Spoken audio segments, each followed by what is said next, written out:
4 लोगों की हत्या की साजिश, मां के साथ 3 बच्चों की गई जान। क्राइम खबर में आज आपको बताएंगे कि आगरा में हुई 4 लोगों की मौत की साजिश कैसे रची गई। रेखा राठौर को जन्म देते ही उसकी मां भगवान देवी इस दुनिया को छोड़कर चली गई। रेखा की हालत भी अच्छी नहीं थी, बचने की उम्मीद कम थी, लेकिन रेखा की दादी गंगा देवी ने उसे बचाने के लिए दिन रात एक कर दिया था। तो हेलो दोस्तों, मेरा नाम साकिब है और आप देख रहे हैं स्टोरी बाई साकिब चैनल। अगर आप हमारे चैनल पे फर्स्ट टाइम आए, हमारे चैनल को सब्सक्राइब करें, इस वीडियो को लाइक करें। ये जो वीडियो काफ़ी धमाकेदार होने वाली है, काफ़ी इंटरेस्टिंग स्टोरी है जो कि क्राइम स्टोरी है। तो कोई देरी ना करते हुए चलिए चलते हैं वीडियो की तरफ। Let's go. पिता विनोद ने दूसरी शादी कर ली और अपनी पत्नी नीलम के साथ छत्तीसगढ़ में रहने लगे। रेखा की दादी गंगा देवी ने उसे पाल पोस कर बड़ा किया। जब रेखा शादी लायक हुई तो उन्होंने एक अच्छा सा लड़का देखकर उसकी शादी कर दी। रेखा की शादी सुनील से हो गई थी। शादी के बाद उनके 3 बच्चे भी हुए, जिसमें से 2 बेटे टुक टुक, पारस और बेटी माही। लेकिन शादी के 13 साल बाद अचानक रेखा ने सुनील से तलाक लेने का फैसला कर लिया। उसने अपना ये फैसला चाचा प्रमोद और मौसा बेदराम को बताया। इसके बाद सारा परिवार इकट्ठा हुआ। सबने उस समस्या की अकेले कैसे जिएगी, बच्चों का क्या होगा, उनकी देखभाल कैसे करेगी। परिवार का कोई भी सदस्य नहीं चाहता था कि रेखा सुनील से तलाक ले ले, लेकिन वो नहीं मानी। वो सिर्फ यही कह रही थी कि वो अब सुनील के साथ नहीं रहना चाहती। जब रेखा ने अपना फैसला नहीं बदला तो सारा परिवार उससे नाराज हो गया और सुनील से अलग होने के बाद सब लोगों ने उससे मिलना जुलना बंद कर दिया। रेखा को सुनील से अलग हुई 2.5 साल बीत गए। वो अपने बच्चों के साथ अकेले आगरा के कोतवाली इलाके में रह रही थी। एक संतोष था जिसने रेखा को नहीं छोड़ा था। वो रिश्ते में उसका भाई लगता था। रेखा बचपन से ही उसे राखी बांधती आई थी। संतोष जब उससे मिलने घर आता था तो वो उससे अपने परिवार की भी खोज खबर ले लेती थी। लेकिन 22 जुलाई गुरुवार को उसके घर से 4 लाशें बरामद हुई। रेखा और उसके 3 बच्चों की किसी ने उनकी हत्या कर दी। पुलिस ने हत्याकांड की जांच करना शुरू किया तो उन्होंने रेखा की पिछली जिंदगी के बारे में भी पता किया। उसकी कॉल डिटेल्स और सोशल मीडिया अकाउंट्स भी खंगाले गए तो मालूम हुआ कि दिल्ली के रहने वाले प्रीति नाम की एक महिला से उसकी बात होती थी। जब प्रीति से पूछताछ हुई तो एक चौंकाने वाली बात सामने आती है कि रेखा के सना खान के नाम से एक फर्जी फेसबुक आईडी बना रखी थी। 3 साल पहले फेसबुक के जरिए उसकी दोस्ती जुनैद से हो गई थी। वो रामपुर में रहता है और पुराने वाहन खरीदने बेचने का काम करता था। फेसबुक पर चैटिंग से शुरू हुई बातचीत बाद में फ़ोन पर होने लगी थी। 2.5 साल पहले जब उसके पति सुनील के इस बारे में पता चला था तो घर में बहुत झगड़ा हुआ था और उसने रेखा का मोबाइल भी तोड़ फोड़ दिया। बाद में इसी वजह से वो अपने पति से अलग हो गई थी। उस वक्त उसके परिवार वालों ने उसे समझाया था, लेकिन रेखा ने किसी की बात नहीं सुनी। जुनैद ने पुलिस को बताया कि बुधवार दोपहर 12 बजे उसकी रेखा से बात हुई थी। रेखा ने कहा था कि वो नहाने जा रही है, इसके बाद पूजा करेगी। जुनैद ने दोबारा फ़ोन किया तो रेखा ने फ़ोन नहीं उठाया और 2 बजे उसका फ़ोन बंद हो गया।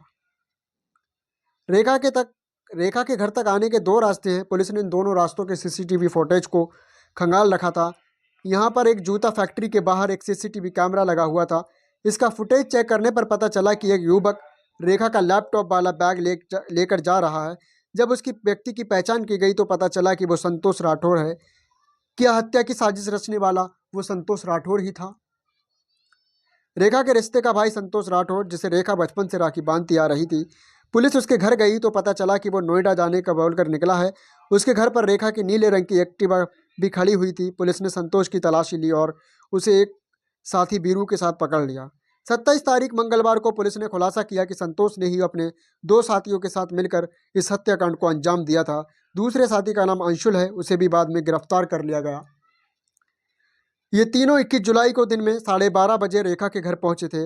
रेखा उस समय ऊपर पूजा कर रही थी। उसके बड़े बेटे टुक टुक ने दरवाज़ा खोला और ये तीनों नीचे ही बैठ गए। पूजा करके रेखा ने तीनों को ऊपर बुला लिया और टुक टुक को समोसे लेने बाजार भेज दिया। संतोष अपने साथ नींद की गोलियां लेकर आया था जो उसने दूध में डाल दी थी।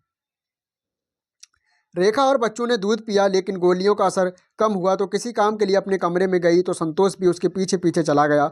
संतोष ने उसका मुंह दबाया और उसकी गर्दन में कैंची मारकर उसकी हत्या कर दी। टुक टुक जब बाजार से वापस आया, उसने माँ के चीखने की आवाज़ सुनी तो भागकर माँ के कमरे में यानी वो ऊपर पहुंचा। सोफे पर बैठे संतोष के साथों बीरू और अंशुल उसे पकड़कर स्टोर रूम में ले गए और उसे भी मार डाला। रेखा का दूसरा बेटा पारस और बेटी माही नीचे थे। इन लोगों ने बाद में उनकी भी जान ले ली। इसके बाद ये तीनों रेखा का मोबाइल, लैपटॉप, चांदी का पायल और नकदी लेकर चित्रकूट भाग गए। अब सवाल यह है कि संतोष ने ऐसा क्यों किया। दरअसल संतोष ने रेखा से 2 लाख रुपये उधार लिए थे। इसके अलावा भी वो उससे पैसे लेता रहता था। रेखा ने अपनी एक्टिवा भी उसे बेच दी थी, जिसके पैसे भी संतोष पर बाकी थे। अब संतोष ये पैसे लौटा नहीं रहा था और रेखा फ़ोन करके तगादा कर रही थी। रेखा जब उसे फ़ोन करती थी तो उसे भला बुरा बोलती थी और उसने एक बार उसे कुत्ता भी बोल दिया था, जो उसे बहुत बुरा लगा था। संतोष के पास उधार चुकाने के लिए पैसे नहीं थे, इसलिए उसने 4 लोगों की हत्या की साजिश रच डाली। संतोष ने अंशु और बीरू का लूट का लालच देकर अपने साथ मिला लिया था, और जिससे उन्होंने उस वारदात को अंजाम दे दिया। लालच में वो जो 2 लोग थे उसके साथ एक लालच में आ गए कि हम उसके घर से कुछ लूटेंगे, पैसा खजाना वगैरह, और चले जाएंगे। तो दोस्तों, आपने ये कहानी देखी और सुनी, कितनी दर्दनाक और कितनी खौफनाक की स्टोरी है। जो एक इंसान को एक औरत अपना भाई मानती थी, उसी ने उसके बच्चों का और उसका कत्ल कर डाला। तो मैं बस यही कहना चाहूँगा, इस वीडियो का उद्देश्य किसी की भावना को ठेस पहुँचाना नहीं है। ये केवल लोगों को जागरूक करने के लिए बनाई जाती है, और ये एजुकेशन पर्पज़ के लिए बनाई जाती है। क्योंकि ये इसलिए बनाई जाती है, जो लोग हमारे इर्द गिर्द रह रहे हैं, जिनसे हमारा डेली का मिलना जुलना हो रहा है, जिन अननोन लोगों को हम अपने घर पर बिठाते हैं, उन्हें बुलाते हैं, वो वाकई ऐसे हैं जैसे वो बाहर से हैं, क्या वैसे वो अंदर से भी हैं। तो बस मैं इतना ही कहना चाहूँगा। अगर आप हमारे चैनल पर फर्स्ट टाइम आए, हमारे चैनल को सब्सक्राइब करें, इस वीडियो को लाइक करें। तब तक के लिए मिलते हैं एक नई धमाकेदार वीडियो के साथ। तो जय हिंद दोस्तों।